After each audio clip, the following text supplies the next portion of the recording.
Hello everyone, आप सभी को नमस्कार। चलिए आज का हम द हिंदू न्यूज़पेपर देखते हैं। ये एक बहुत ही दुखद न्यूज़ आई है कि 12 के पंचायत की जो पोल्स हो रहे थे बंगाल में, वहां पे 12 लोगों की डेथ हो गई है। ठीक है, अभी जो 12 लोगों की डेथ हुई है, इसी पे ये प्रॉपर आर्टिकल आया है। तो ये हम बार बार देख रहे हैं, बंगाल में ये चीजें हो रही है। ठीक है, बंगाल में जो है ये चीजें कंटिन्यूअसली हो रही है। इतना तो हमने जम्मू कश्मीर में भी नहीं देखा है ये इशू। ठीक है, तो यहाँ पर गवर्नमेंट को जवाब देने की बहुत ज्यादा जरूरत है कि इस स्टेट में ऐसा क्यों हो रहा है, क्योंकि बाकी पॉलिटिकल पार्टी तो हर जगह है। तो क्या ये बांग्लादेशी इंसर्जेंसी के कारण है कि वहां पर जो डेमोग्राफी है पूरा चेंज हो रहा है, या फिर जो भी इश्यूज है, ऐसा क्यों हो रहा है? और ऐसा नहीं है कि सिर्फ एक ही पार्टी की यहाँ पे अब पीपल की डेथ हो रही है। हर देखिए, सारी लगभग सारी मेजर पार्टी है। तो सारे मेजर पार्टी तो लगभग थ्रू आउट इंडिया है। ऐसे कहीं किसी स्टेट में नहीं होता, ना तमिल, ना केरल, ना यूपी, ना कहीं इस तरीके से हमने ऐसा कंटिन्यूअस नहीं देखा है कि जहाँ पे देखिए 92+ इंजर्ड हो गए और 12+ इनकी डेथ हुई है। चलिए, ठीक है, अभी हम इस पे तो ज्यादा हमें बात नहीं करनी है कि पॉलिटिकल एजेंडा, लेकिन हमारे जो काम का है वो है पंचायत। फर्स्ट ऑफ ऑल, ये जो पंचायत है वो सिस्टम आया कहाँ से? ठीक है, तो इस पे आपको एक ब्रीफ डिस्कशन अब देने वाला हूँ। देखिए, जो पंचायत इलेक्शन है, अगर हम पंचायत की बात करें, ठीक है, जब भी हम किसी भी टॉपिक के बारे में पढ़ें तो हमें दो चार चीजें हमेशा दिमाग में होनी चाहिए कि फर्स्ट ऑफ ऑल, कि वो चीज आई कब, व्हेन। ठीक है, तो ये जो आई आपकी 1992 में, bye 73rd constitutional amendment act. ठीक है, 73rd कॉन्स्टिट्यूशनल अमेंडमेंट एक्ट। ठीक है, इसके बाद व्हेन के बाद, इसका आइडिया कहां से आया? जैसे बोल सकते हैं ना, from where this idea has come. ठीक है, जो ये हमने जो पंचायत बेसिकली क्या है, एक ये रूरल सेल्फ गवर्नमेंट है। Rural local self government. अगर कोई आपसे पूछे तो आप सीधे ये बोल सकते हैं, it's a rural local self government. Okay, so local word is important. ये कहां से आ गया आपका? 73rd कॉन्स्टिट्यूशनल अमेंडमेंट एक्ट से आया। अब ये आया, बट अब बात ये होती है इसके पीछे कि वेयर, मतलब आइडिया कहां से आया इस चीज का कि हमें ऐसे करना चाहिए। ठीक है, तो ये अब देखिए, ये जब आप आंसर राइटिंग भी लिखे तो ये बहुत इंपॉर्टेंट हो जाता है। आपको अगर पता रहे कि ये आपका वैदिक एरा से आया है, बहुत अलग अलग एरा है, कि हमें वर्ल्ड में कहीं और देखने की जरूरत नहीं है हमें बताने की कि हम कितने बड़े डेमोक्रेटिक है या हमेशा से रहे। ठीक है, तो एक हो गया आपका वैदिक एरा। वैदिक एरा में कैसे कि देखिए, वहां पर जो संस्कृत वर्ड है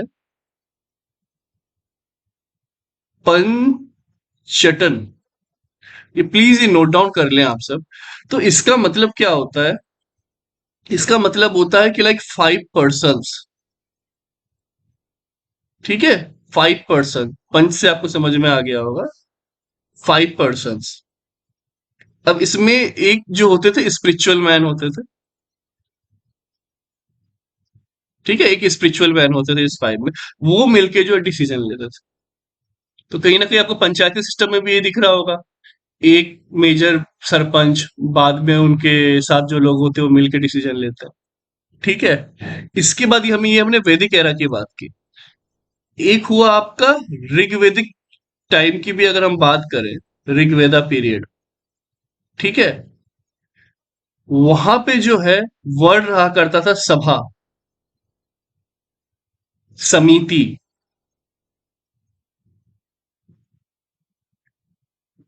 एंड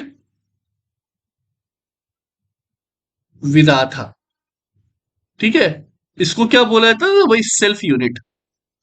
ये जो थे आपके सारे, ये थे सेल्फ यूनिट। ठीक है, अब आपको ये भी समझ में आएगा कि वैदिक पीरियड, ऋग्वेदिक पीरियड पे यहाँ पे ये सारी चीजें हैं। चलिए, इसे मैं अब इरेज कर देता हूँ। जब मैं इरेज कर दूं उसके पहले आप वीडियो को स्टॉप करके इसे आप नोट डाउन कर सकते हैं। ठीक है,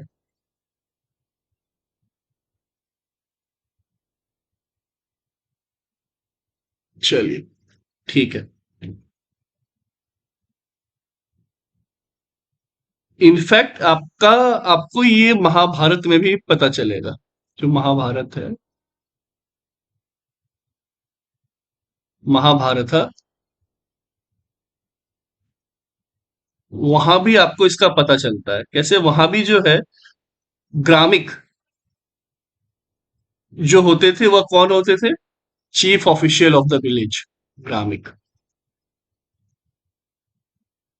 ठीक है। दशक, ये कौन होते थे? 10 विलेज के चीफ। देखिए मतलब दशक, इससे आपको समझ में आ गया होगा कि 10 विलेज के चीफ। ठीक है। तो ये हर जगह हमें इस चीज का पता चला। इनफैक्ट ये एंशियंट पीरियड में भी रहा है, मेडाइवल में भी रहा है। तो वहां से हमें एक ओवरऑल जो है इसका एक आइडिया चला कि हाँ ठीक है, हमने पंचायत जो लाया वो इस तरीके से लाया है। ठीक है। इसको जो है हम 3 टायर गवर्नमेंट भी बोलते हैं। कि एक तो आपकी हो गई सेंटर, ठीक है, एक आपका हो गया सेंटर, एक हो गया आपका स्टेट। तो आपने जो डिसेंट्रलाइज करके पावर कहाँ है, हमें पंचायत लेवल पे भी भेज दिया। ठीक है। तो ये काफी यूनिक प्रोविजन है इंडिया में आज भी। तो होप्स आपको ये तो क्लियर हो गया होगा। अब बात ये है कि 1992 में आया, जो मैंने इसका एक हाउ पार्ट है, कैसे है? 73rd कॉन्स्टिट्यूशनल अमेंडमेंट एक्ट से आया है। ठीक है। इसमें जो है 33% रिजर्वेशन वुमेन को दिया गया है कि वो यहाँ पे सरपंच और ये सब बनेंगे। इसलिए आपने देखा होगा अराउंड 50% से ज्यादा जो आज के टाइम में रिप्रेजेंटेशन है वो वुमेन का है यहाँ पे। तो ये भी इसी के अंदर दिया गया था। तो देखिए हम वैसे भी कितने फॉरवर्ड है कि 1992 की ही बात है, तब हमने इतना रिजर्वेशन दे दिया। तो मतलब हमारे एंड से जो है काफी चीजें सही हुई हैं। ठीक है। तो आई होप ये क्लियर हुआ होगा। तो जो भी जब भी इस तरीके की न्यूज आए तो हमें ये इस तरीके से पढ़ना है बस। ठीक है, वो तो मारकाट जो हुई हुई, बट इसका फाउंडेशन ही आया कैसे, क्या हुआ। यूपीएससी इस पे ज्यादा फोकस्ड रहता है। ठीक है। तो हमें ये चीज समझनी है, जो कि बहुत ज्यादा इंपॉर्टेंट है। ओके। चलिए अब आगे चलते हैं न्यूज़पेपर पे। आगे आगे की इंपॉर्टेंट न्यूज देखते हैं। देखिए हाईएस्ट रेनफॉल इन 20 ईयर्स। अब यहाँ पे जो है 20 साल में सबसे ज्यादा बारिश हुई है। जो भी दिल्ली में अभी रह रहा है उन्हें कंडीशन पता ही है कि कल क्या हालत हुई थी। ठीक है। तो बस ये वैसे ही न्यूज है। तो एक मेन ये बस रीजन बताया है मैंने, बाकी सब कुछ ये नहीं है कि क्लाइमेट चेंज कितना एक्सट्रीम हो रहा है, तो इन्वायरमेंट क्यों प्रोटेक्शन उसका जरूरी है। ठीक है। साथ में एक ये न्यूज है कि देखिए ये सब जो है एथिक्स की भी न्यूज बन जाती है। क्लाइमेट भी हमारा ही कर्तव्य है ना कि उसे सही करना है।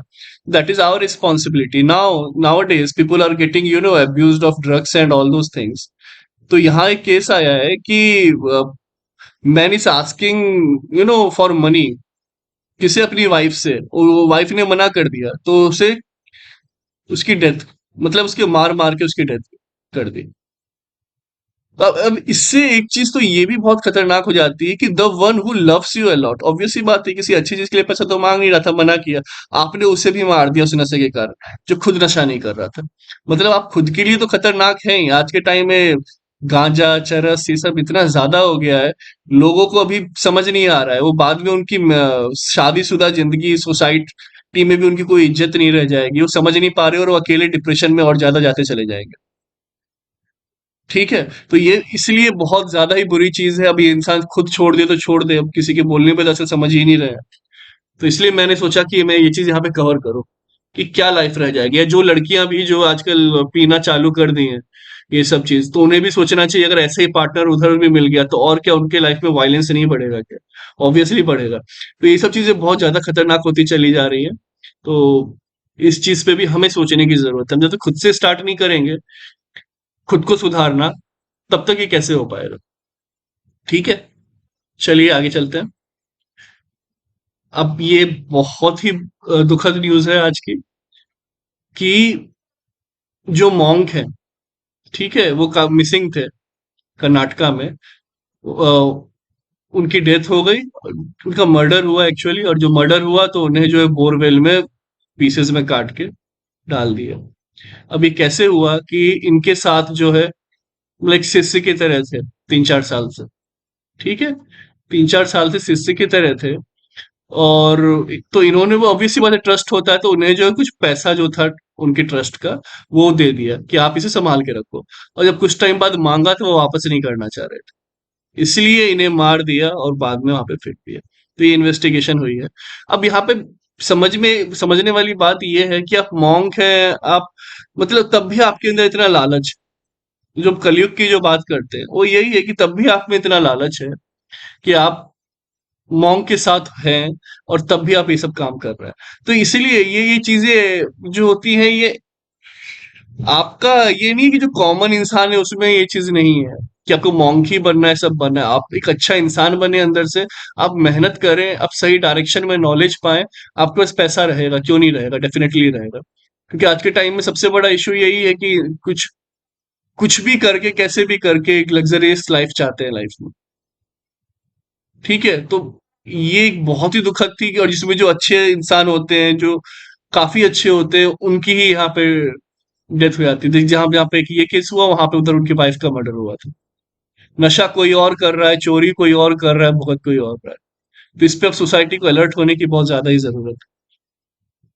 अब ये जैसे कि मैं कंटिन्यूअसली यूसीसी पे, मैंने तो काफी इसके पहले वीडियोस बनाए हुए हैं, करंट अफेयर्स पे मैंने बहुत अच्छे से कवर किया। मैंने आपको बोला था, देखिएगा सारी पार्टी अगेंस्ट आ जाएगी। अब दिक्कत यहाँ पे ये है कि मैंने इसके साथ भी ये बोला था कि आपका विरोध करना हक है, प्लीज विरोध करिए।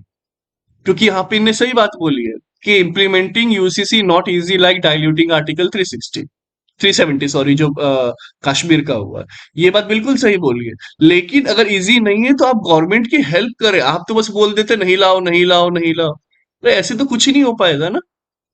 कोई लॉ नहीं आएगा, कुछ नहीं। आप ये बताइए, आप जो सोच रहे हो, आपका सोचने में बस 70% ही सही है।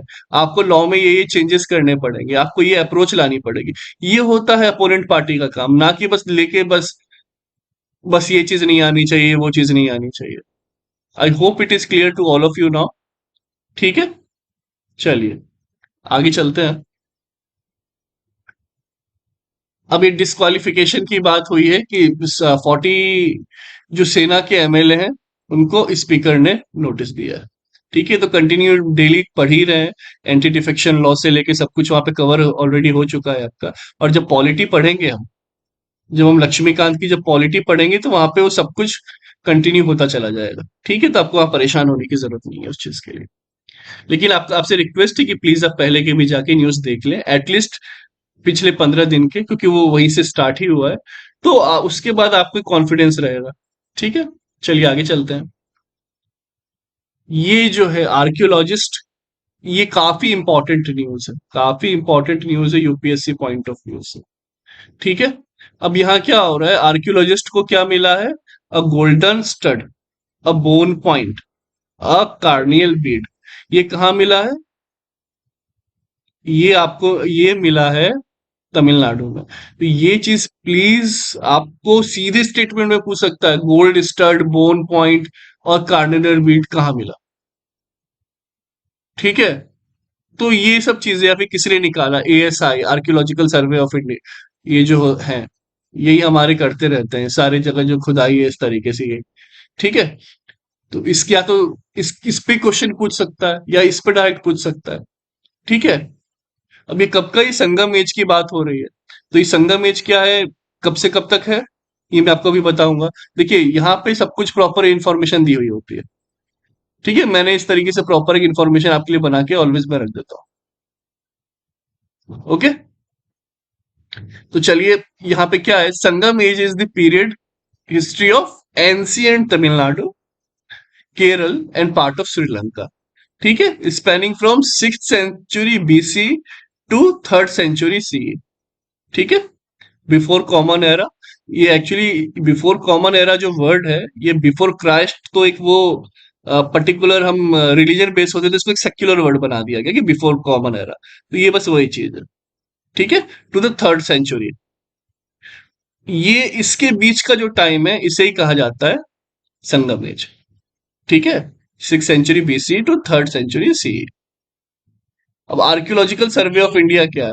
ये इंडियन गवर्नमेंट एजेंसी है that is responsible for archaeological research and the conservation and preservation of cultural historical,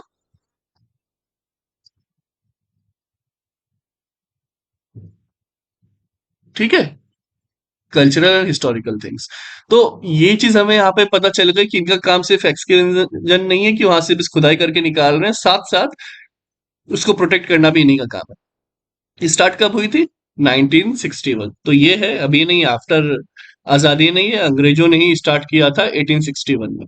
ठीक है, कनिंगम जो थे वो फर्स्ट डायरेक्टर जनरल थे इसके। ओके, तो आई होप यहाँ से काफी इंपॉर्टेंट नॉलेज मिल गया होगा। चलिए हम आगे चलते हैं। देखिए यहाँ पे वही बात चल रही है, इंटरनेट की अभी लिफ्ट करने की बात चल रही है मणिपुर में। तो ये लिफ्ट होगा, सुप्रीम कोर्ट ने बोला ठीक है आप लिफ्ट करिए, बाकी आप अपना सेफ गार्ड धीरे धीरे लीजिए कि इंटरनेट स्पीड अभी कितनी होनी चाहिए, क्या चलना चाहिए क्या नहीं चलना चाहिए, तभी उस पर वो बातें हो रही। ठीक है, तो इसी पे हमेशा होता है कि ये तो हमारा फंडामेंटल राइट है, वो आर्टिकल 21 बीच में आता है।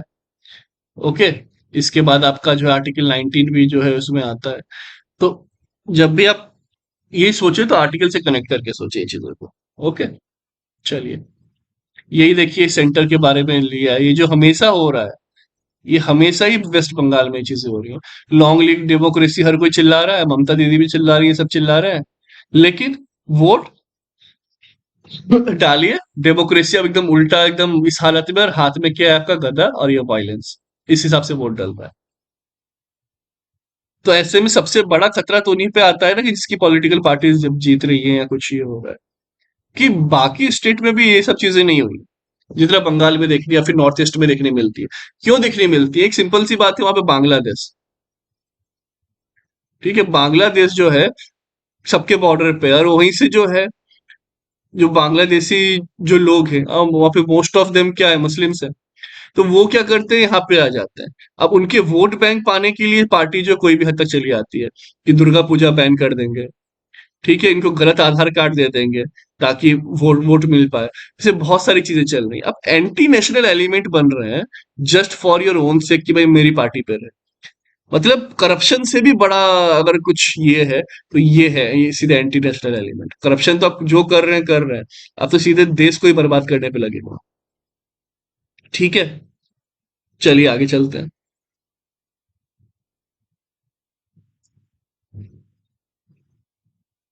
ये जो है हमारे जनाब, कौन है ये प्राइम मिनिस्टर ऑफ यूक्रेन, क्या कह रहे हैं कि 500 डेज हो गए तो वो ब्रेव को मतलब हेल कर रहा है, मतलब वो अपना सर झुका रहे हैं उनके सामने, जल सिंह की। अब बात यह है कि इतने लोग मारे गए, 500 दिन से युद्ध चल रहा है, आप क्या कर रहे हैं यूरोप और अमेरिका से हथियार ले लेके यहाँ पे आप वॉर चला रहे हैं। ऑब्वियसली बात, यूक्रेन छोटी सी कंट्री, उनके पास इतना सब कहाँ से होगा जो 500 दिन तक चल पाए। ठीक है, वो यहाँ पे जाके ये कर रहा है। तो ये बहुत ही, इन्हें क्या लग रहा है कि वर्ल्ड लीडर बन रहे हैं, इन्हें पता ही नहीं कि वर्ल्ड के मोस्ट फेवरेट पपेट बन गए हैं ये। जैसे घुमाओ वैसे घूमेंगे। ठीक है, इस पे एक प्रॉपर वीडियो है बना हुआ है। सबसे बड़ा इम्पैक्ट नेटो का है, प्लीज प्लेलिस्ट में जाके आप देखिएगा। ठीक है, प्लेलिस्ट में जो है नेटो आपको प्रॉपर क्लैरिटी आ जाएगी, वो 15 से 20 मिनट का बस वीडियो है। ठीक है, चलिए आगे चलते हैं।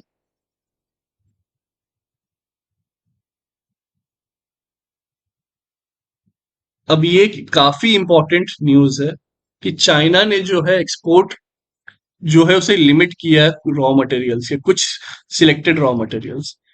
वो क्या क्या है? वो है आपका गैलियम और जर्मेनियम। ठीक है, अब इससे इशू क्या हो रहा है, और ये चाइना क्यों, चाइना का ऑलवेज रहता है वो कि अब अपनी डिप्लोमेसी खेलते रहता है। ठीक है, तो अब इससे इम्पैक्ट क्या पड़ेगा पूरे वर्ल्ड पे, आइए अब उस पर सीधे बात करते हैं। देखिए कि ये पहले इसका काम क्या है, गैलियम एंड जर्मेनियम का। ठीक है, तो गैलियम जो है is use to make gallium arsenide, और मेन जो है आपका वो सेमी कंडक्टर बनाने में काम आता है। सेमी कंडक्टर, आप देखिए सेमी कंडक्टर हर जगह है, आपके मोबाइल फोन्स में है, आपके लैपटॉप में है, अब आपके जो भी आप आपके आजकल ऑटोमोबाइल में भी यूज हो रहा है, हर जगह हो रहा है, क्योंकि आप सिग्नल्स उस तरीके से चाहते हैं ना कि वो आप घर में बैठे रहें, चीजें काम कर जाएं, तो सेमी कंडक्टर का तो एक तरीके से हर जगह यूज है। ठीक है, आपके मोबाइल फोन, सैटेलाइट कम्युनिकेशन हर जगह है। तो ये बहुत बड़ा इश्यू हो जाएगा, अगर इसका रॉ मटेरियल ही ना मिले तो ये सारे इंडस्ट्री हैम्पर हो जाएगी। ठीक है, वही बात चल रही है कि फिलहाल इंडिया पे तो एक शॉर्ट टर्म इम्पैक्ट रहेगा। अब ये क्यों बात कह रहे हैं कि इनके करने से क्या हो जाएगा, पूरे वर्ल्ड में है ना, मतलब सबको लगेगा रिसोर्स तो पूरे वर्ल्ड में है। चाइना नहीं कहते बाकी जगह से लेंगे, बट 80% ऑफ गैलियम प्रोडक्शन कहाँ हो रहा है, सिर्फ चाइना में 80%। इसके बाद 60% जर्मेनियम कहाँ हो रहा है, चाइना में। अब ये इतने डिपेंडेंट हो गए हम चाइना में कि आप सुपर पावर भले बोलते रहे यूएसए आई है, बट सुपर पावर तो एक्चुअली में ये है ना। ये अगर बोल दे कि भाई पूरे अफ्रीका में ही हम रॉ मटेरियल सप्लाई करेंगे, तो सारे वर्ल्ड के पैसे वाले कंट्री से मतलब ये है, रिक्वेस्ट है कि आप यहाँ पे इंडस्ट्री डालें तभी आपको ये सब मिलेगा। सोचिए पूरा अफ्रीका जो है डेवलप कर दे एक ही बार में, और फिर पूरा अफ्रीका किसको सपोर्ट करेगा, ऑब्वियसली बात है चाइना। चाइना की ये चीज है। ठीक है, ये समझने वाली बात है। तो 60% जो है जर्मेनियम। अब ये कहाँ का यूज होता है, फाइबर ऑप्टिक केबल। अब ये बहुत इंपॉर्टेंट हो जाता है, फाइबर ऑप्टिक केबल 5G से लेके जो भी हम सिग्नल्स भेज रहे हैं उसके लिए। इसका infrared imaging device, infrared device जो होता है आपके नाइट सर्विलेंस और ये सब के लिए, सब में क्या यूज होता है आपका, सब में यूज होता है जर्मेनियम। तो अब बताइए गैलियम और जर्मेनियम कितना ज्यादा इंपॉर्टेंट। ठीक है, अब ये 71% जो है यूरोपियन यूनियन आपका गैलियम, और 45% जर्मेनियम सिर्फ चाइना से मंगा रहा है। तो वो क्रिटिकल हो गया एक ही कंट्री पे इतनी डिपेंडेंसी। और ये कोई एक कंट्री नहीं है, पूरा यूरोपियन कमीशन, मतलब जितना ये आपका यूरोप है लगभग पूरा ही उस अब है ना, अगर आप यहाँ से यूके और ये अलग कर दे तो बात अलग है। ठीक है, ये बाकी तो पूरा यूरोप यहीं से मंगा रहा है। तो ये आर्टिकल है, काफी इंपॉर्टेंट हो जाता है। तो इसका देखिए लॉस तो जो है, बस साथ में एक अपॉर्चुनिटी ये होती है कि अब जैसे कि इंडिया भी जो है इम्पैक्ट जरूर करेगा।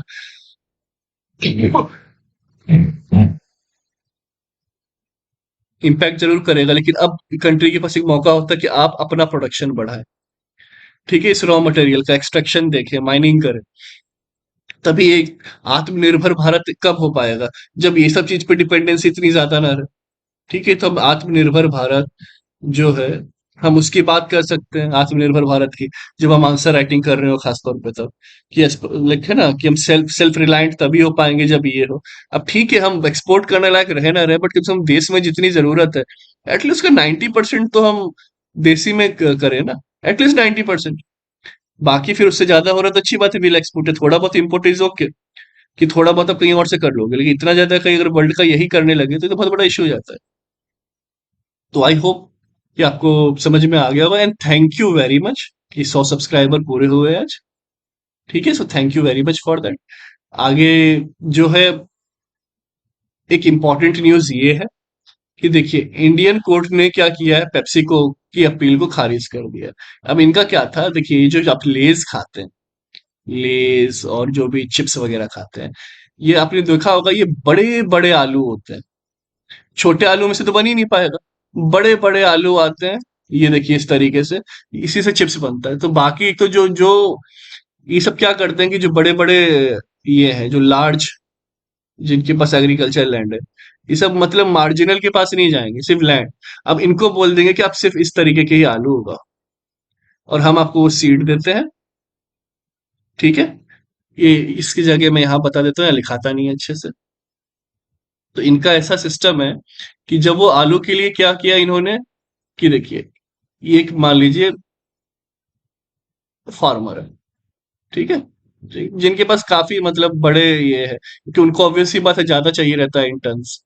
अब ये फार्मर लोगों को इन्होंने स्पेशल सीड्स दी और बोल दिया कि अब इससे बड़े बड़े आलू सर निकलेंगे, बड़े बड़े एकदम बढ़िया चिप्स के लायक। वो आप जो है सारा हमसे हमको बेचोगे एक फिक्स्ड प्राइस पे, मतलब मार्केट में ऊपर नीचे जो भी हो रहा हो, लेकिन हम आपको वाट एवर जो भी है 10 पर केजी हम आपसे ले लेंगे। और चिप्स जब आपको बेचा जाता है ना यही आलू का, तो आपको पता चलेगा ये लगभग आपका 200 रुपीज पर केजी होता है। अब वो देखिएगा, और इसके अंदर सॉल्ट कंटेंट होता है, आपको किडनी खराब करने के लिए काफी है। ठीक है, तो अब जो है ये स्पेशल आलू रहेगा। अब देखिए जो छोटे जो फार्मर्स है वो तो बेचारे डिस्ट्रेस में चले जाएंगे, कि वहां पे आलू का साइज यही होता है जब हम घर पे लाते हैं, आपने देखा होगा। ठीक है, एक से बड़े बड़े, बाकी जगह छोटे छोटे आलू रहते हैं। तो ये आलू जो है उन्हीं के पास चला जाएगा। अब लफड़ा ये है कि अब आपको ये वाला आलू कंज्यूम करना है तो आप ऐसे ही कंज्यूम कर सकते हैं। अब इनका क्या बोलना है, और बाकी भी तो चीजें, ये फर्टिलाइजर, अब क्या होता है ऐसे में, अगर ये पूरे कंट्री में जाके आलू का प्रोडक्शन करवा दे अच्छा पैसा देके, तो बाकी चीजें जो वैरायटी है वो भी कम होगी, तो ये लॉस हो जाता है, ये जिस तरीके से डील करते हैं। बट ठीक है, एक फार्मर वेलफेयर भी होता है कि कम से कम उन्हें फिक्स प्राइस मिल रहा है, तो उनके लिए भी अच्छा है, और उनको भी तो अपनी इनकम बढ़ानी है। ठीक है। अब इशू ये है यहाँ पर कि इन्होंने तो इन्हें सीट्स दी, इन्होंने इन्हें इसके बदले ये दे दिया। अब इनका क्या बोलना है कि बहुत बार होता है कि टाई अप खत्म हो जाता है इनके बीच में, फिर भी ये यही सीट्स यूज करेंगे, चलो बड़े आलू है मार्केट में बेच देंगे। अब समझ रहे हैं बात को। मगर ये 2-3 साल का जो कॉन्ट्रैक्ट था उन्होंने काम किया, अब ये आलू जो है मार्केट में वो बेच देंगे। और बेच भी रहे हैं, बड़े आलू भी आजकल मार्केट में आने लगे, पहले नहीं आते थे उतने। तो अब इससे क्या हो रहा है, तो इनका बोलना है कि सर हमारा पेटेंट होना चाहिए। आप समझ रहे हैं बात को, कि हमारा पेटेंट होना चाहिए इस आलू के सीट पे। इस चक्कर में सुप्रीम कोर्ट से लेके हाई कोर्ट हर जगह जा रहे हैं। ठीक है। तो कोर्ट का बोलना है नहीं, इंडिया में ऐसा कोई लॉ नहीं है कि आप सीट पे पेटेंट ले सकते हैं, कि आप ही का बस आप ही होगा। ठीक है, या फिर अब वो कोई उगा रहा है तो वो सीड के लिए पेटेंट दे, भाई आलू ही उगा रहा है ना, और क्या है यहाँ पे ऐसा। ठीक है। तो और उनको बहुत बार तो क्या होता है, किसान को भी पता नहीं रहता है कि वो कौन सा हाइब्रिड, भाई उनको मार्केट में मिल गया सीड, उनने लाया, उनने उगा के बेच दिया। उन्हें लगा अरे वाह ये तो बड़ा वाला आलू निकला, अच्छा सीड। समझे बात को आप। तो इस पे अब वो क्या चाह रहे हैं पेटेंट की, अब जिनने भी ये यूज किया उनको 1 करोड़ रुपए किसान इनको वापस कर। अब कितनी मतलब, आप समझ रहे हैं, आपको लग रहा है किसान का भला कर रहे थे, किसान जो कि जिनका हालत खुद ही खराब है उनसे भी पैसा मांग रहे करो। तो ये प्रॉपर चल रहा है, तो सीधे कोर्ट का बोलना है नहीं, आपको ये सब चीजें पेटेंट नहीं मिलेगा, कि आप भाई आपको बड़ा है, मेरे पास ये है, लाइक बड़े आलू वाला समथिंग, सब सीड्स वीड्स पे आप पेटेंट नहीं कर सकते। इसी में प्रॉपर आर्टिकल है, तो आपका आप आ गया होगा समझ में। ठीक है, तो ये यहीं पे प्रॉपर बात चल रही है कि India rules does not allow a patent on seed varieties. ठीक है। अब वो बात अलग है कि आपने भाई कुछ नया ही ले आया है, कि एक स्पेशल जेनेटिक वेनेटिक करके कुछ, और एक नया फ्रूट या नया वेजिटेबल, तो उस पे दे देगा आपको अगर वो सेफ है तो कुछ साल के लिए। बट ऐसे वैरायटी पे नाम नहीं बोल सकते ना, कि ये वाला मेरा वो वाला मेरा। वो वरना तो वही हो रहा है फॉरेन में भी, कि वो डोना, जो हम नहीं डोने पत्ते खाते हैं, वो बोलते ही डोना हमने बनाया, या हम केले के पत्ते में खा रहे हैं तो वही इस पे हमारा पेटेंट कर दो। तो इंडिया में तो कब से चल रहा है। जरूरी थोड़ी है कि ये जो आपने ढूंढ के लाया है, हो सकता है कितने ट्राइबल लोग ऐसे यूज कर रहे हो, उनके पास ऑलरेडी। यू कांट से कि मतलब ये सीड की वैरायटी पे हमारा हक है इस पर्टिकुलर। ठीक है, तो इंडिया में ऐसा कोई लॉ नहीं है। चलिए, thank you very much, and please subscribe करिएगा चैनल को। आगे बाकी इनिशिएटिव्स भी आते रहेंगे। ठीक है। Thank you very much. जय हिंद।